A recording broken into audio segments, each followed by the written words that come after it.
चलन सांग मैंने आज आम पनीर टिक्का मसला बनवा पियाज कैप्सिकम टमाटो पनीर को काटी क्यूब साइज रे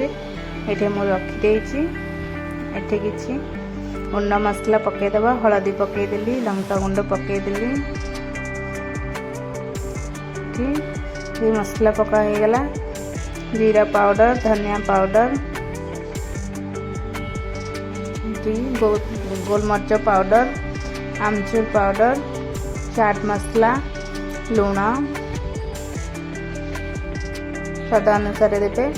आठी अदा रसुण पेस्ट ये पकईदबा आठी दही टे पकईदबा दही पकई सारी ताकू मैरिनेट करने गोलैदबा मैरिनेट कर किसी समय रखीदबा तापरे ताकू पनीर टिक्का स्टिक रे सजेदबा प्याज टमाटो पनीर को सजेदेले एबे ताकू फ्राई करदबा माइक्रोवेव रे किसी समय रखीदबा देखु रखीदे ये सजेकी ये होची